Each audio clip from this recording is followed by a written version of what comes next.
So fa malo tātou li o Yesu ke viso le ao le kālesia ke visiano uma. A lo le fola umanuia, a lo foi le langi e ma. Ne iaso ma ona whiau a mai se foi o le fola wala mai. Mole mole atu le sao le tātou ta ma. Langi alu tātou nu. Tu maro le fionga le li tia kono. Ia po le fionga foi a whalu whaiva. Ai ane ona sua whaifia, i ona i tū tele ma ona i tū taurangi. Tātou poto i fui whatu. Langi ia. Tia tele ma olo i te fu ma le mai pai pai. Mana au pa ia le tua le tātou ta maa. Tātou sauni foi e fola wala i le nei aso. Tālo foi le tua e so ni mai ai tātou e pui ma leo lo tō soi fua. Mai se o so mātou ola vai. Talailu tātou oli o Yesu. O unel to e tū ma le ola. O le whātua mai a te au e ui lava ina oti. Ai ola lava ia. Tangata ola uma o e whātua mai a te au e le oti lava e o le whāvau. Wae le aiso tātou e ola mo ia lava. E le oti foi se tasi mo ia lava. Wā whai tātou te ola mo le ali. Pe a whai e oti mo le ali. Le nei, pe ola pe oti tātou. Tangata lava o le ali tātou. Wā le mea lava leo maliwa i ke liso. Ma ua toe tū mai ai, ma ua soifu ai. Ina ia whaia o ia mali i e oti. A toa mai ola. O le a whaile talo. Ona tātou sauni e le fola wala i nei aso. Tātou wifo ma talo i le atua. Le atua mama nae, le atua silsili ese. Le atua e au ina whapale ina ma whapale ina pea i vi inga ma le pule au malawa. Le atua o le alofa ma le alofa tūno a tele tū maula o fio.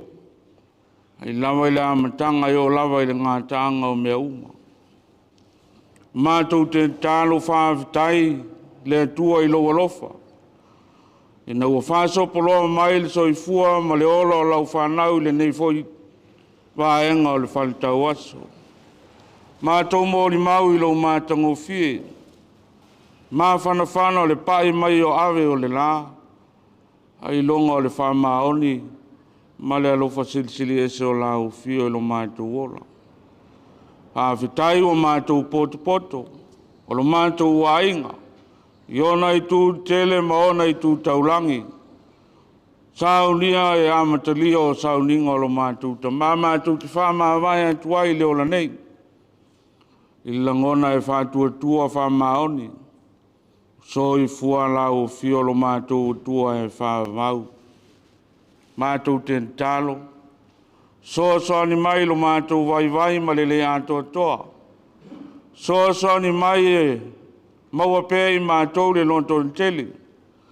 Ina vai whea ngai mātou ma whawhi tāu le ola e o lava i le oti.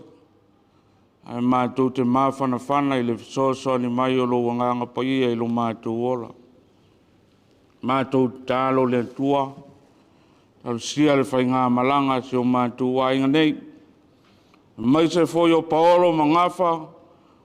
O sau sema. O e o whai mai le nei wha moe.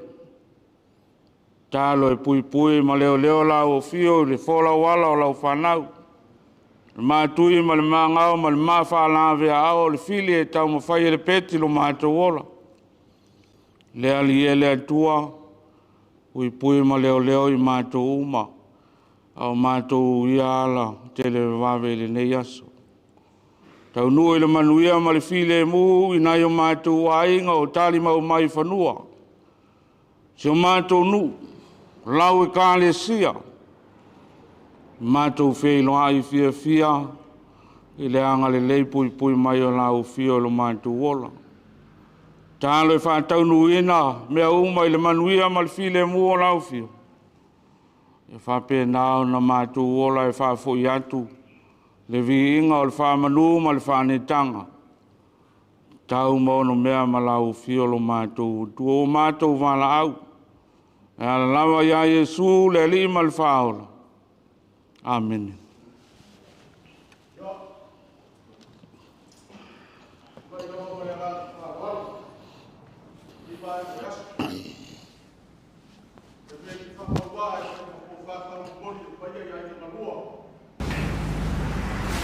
Yes, you might have put it in the love. After you are putting your wife back, get you what I am no conversation of having both. Over the gate for boy. Você, ele é como dia subir, quando vai, ele canta para a rua. A fua é ela, ele só fua que canta o globo, para ficar ele como dia, leu a cara que ela de boa, vai fazer o não ele, o área a cama chamando para o trabalho, ele viu ele que não vai fazer, ele vai falar com a rua, trabalho o cara. A Galileia foi para o fiado. O Kumairana e Fakofara ainda. O Arepar fez a Yai para cá, Charaibua. O mais chamado, o cara mulher falando. A Galileia foi para o Wana. Logo sua, a Pereira para o Fetua. Que ganha cá com o Meiaço. Eu vou para o Arepar que mais está com o Corrima.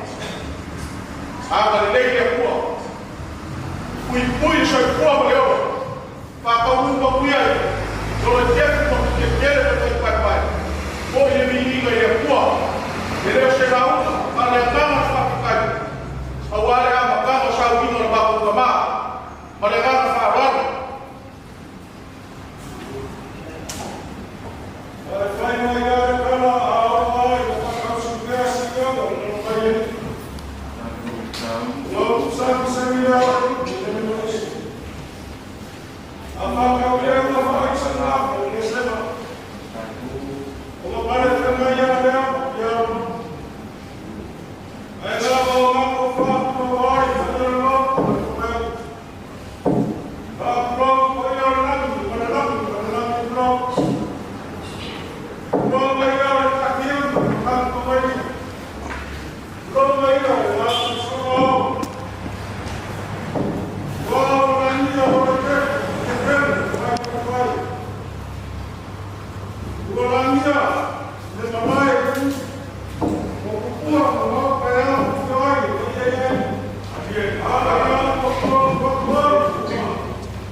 Gracias.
Venga,